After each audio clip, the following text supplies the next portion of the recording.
Hey everyone, and welcome back to Scavenge-ology. This is your host, Elena. Happy New Year. Welcome into 2022. I'm so excited just to be talking with you guys in a brand new month about a brand new year and hopefully setting you up with some advice and tips for healthy habits that you can put into practice as soon as today.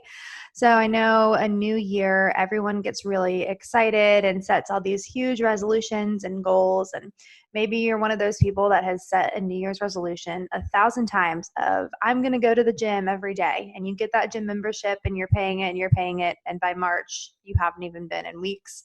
Or maybe you are someone that sets realistic goals of walking around the block with the dog every day and you actually follow through with that.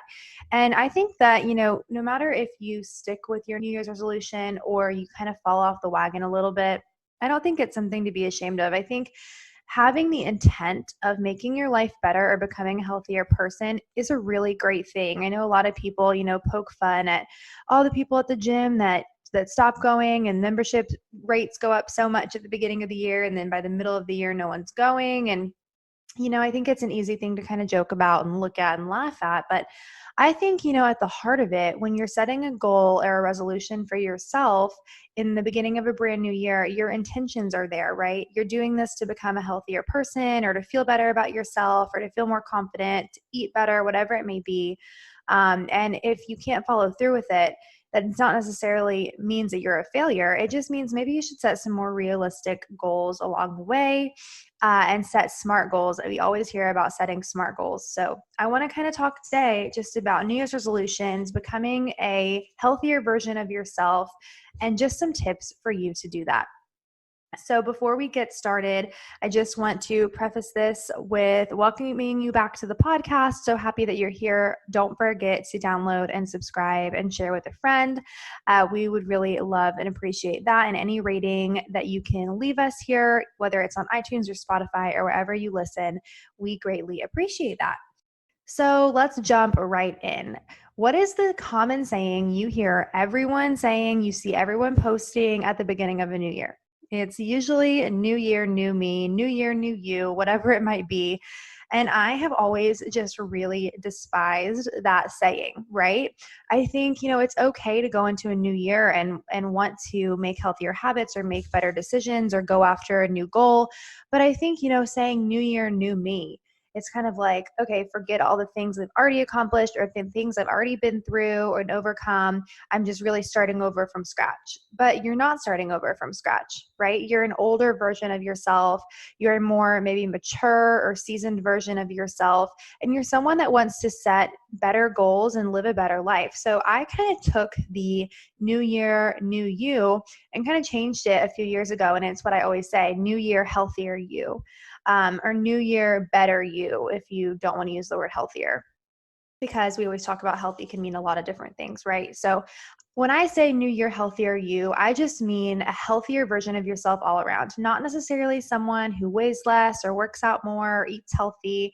I'm talking about health in the big scheme of things, health in mental health, physical health, emotional health, whatever it may be for you. I think becoming a healthier version of yourself really spans along so much more than just your weight or how your body looks. And I think we always talk about on this podcast, it gets so changed and misconstrued along the way because people start to think that when I just say healthier, it means you eat super healthy and you weigh less. And I think that's just so not true. What about mental health and financial health, right? What about the health of your family and the health of your friendships and your social relationships? What about the health of your work-life balance, whatever it might be?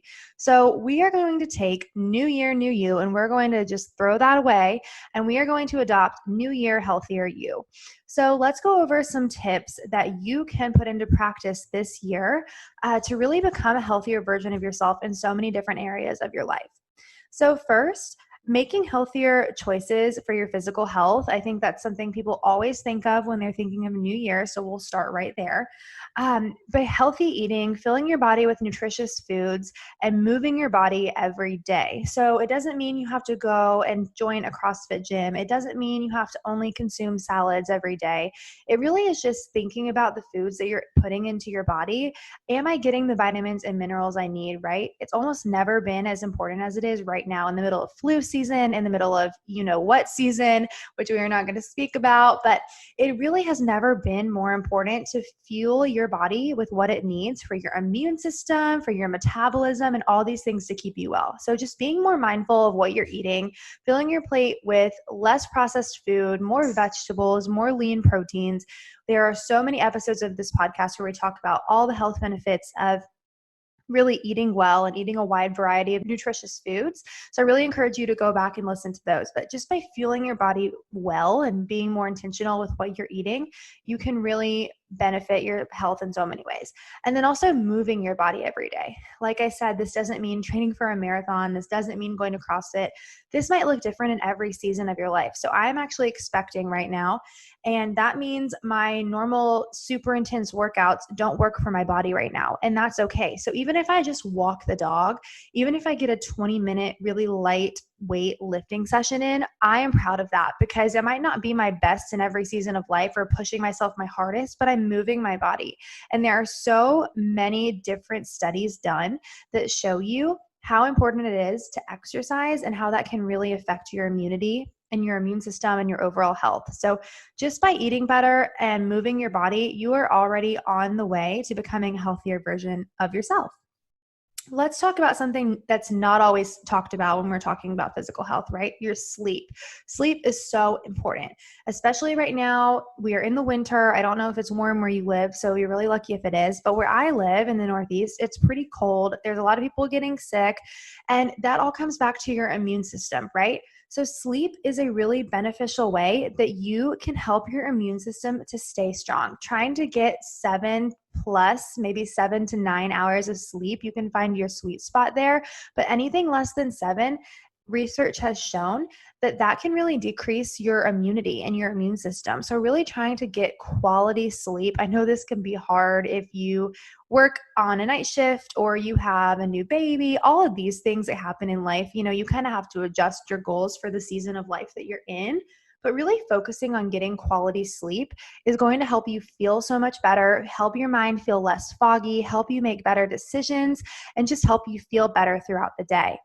Another thing that has to do with physical health, and we're going to start moving into emotional and mental health, stress management, right? So you're probably coming off of a break from work. You're probably going back into the office, or you're maybe working from home. No matter what it is, your to-do list is piling up. Maybe you came back to a bunch of emails and you're super overwhelmed, or you have a new project. Maybe you're even starting a new position this year, or even at a new company.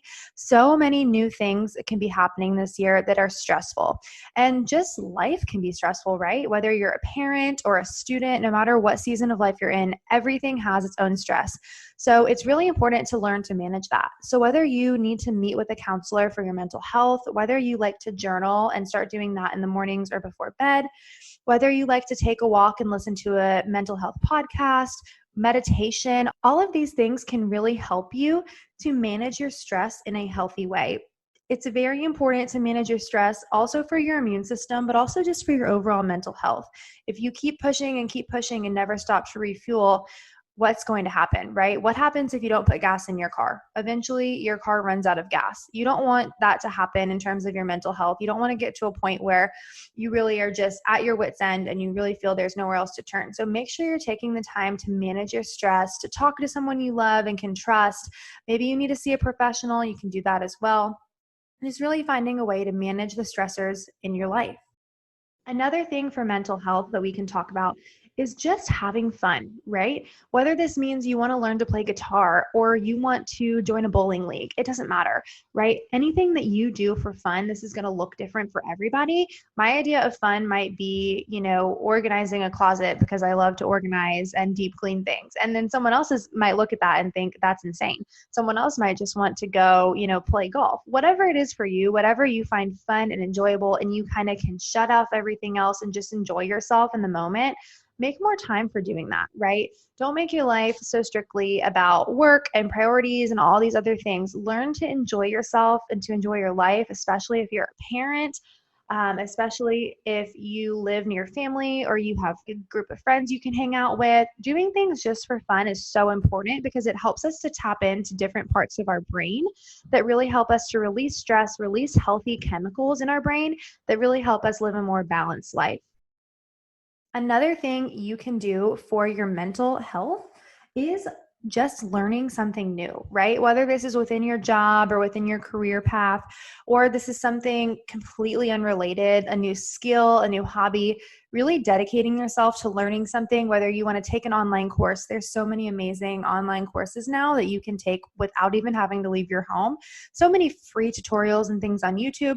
Also, so many books at your fingertips, and all the books of the line of how to blah, blah, blah for dummies. All of those books are actually really great. Learning something new is an awesome way to help your brain and your knowledge literally to grow.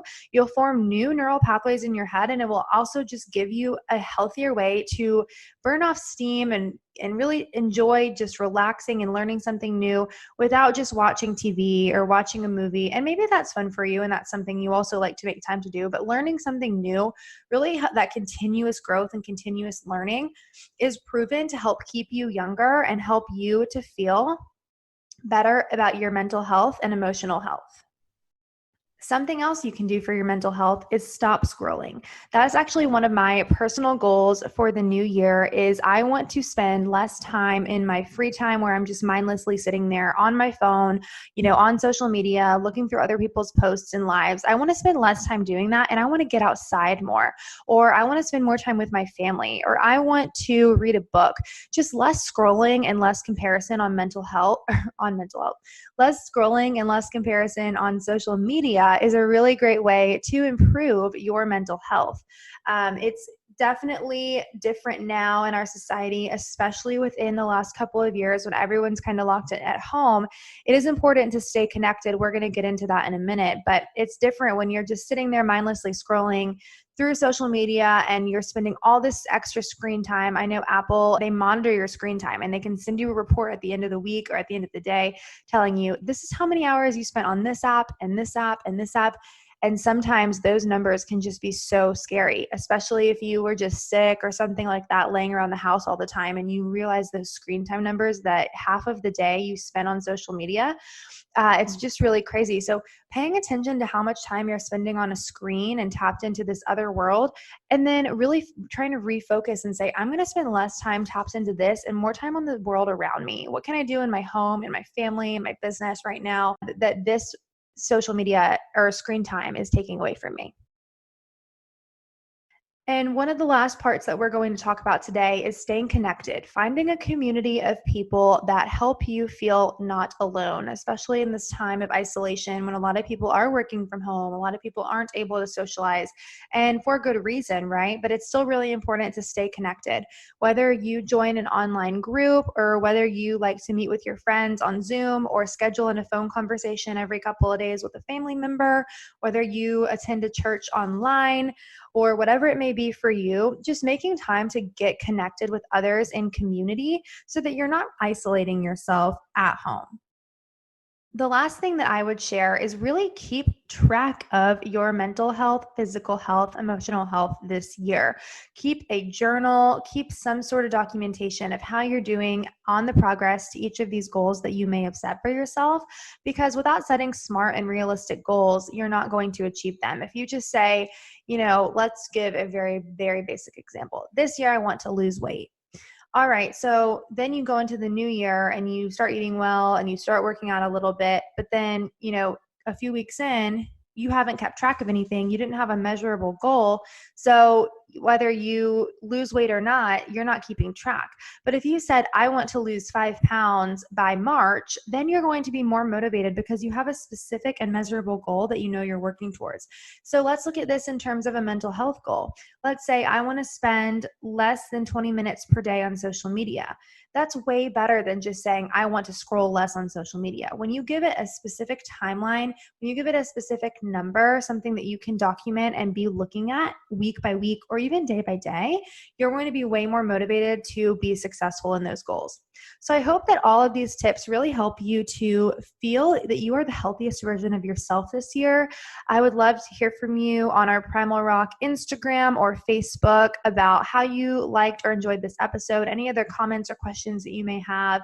And until next time, I really just wish you the best of luck on all of your goals. We're so happy to have you listening to our podcast, and we're hoping for your healthiest year yet. Thanks, guys.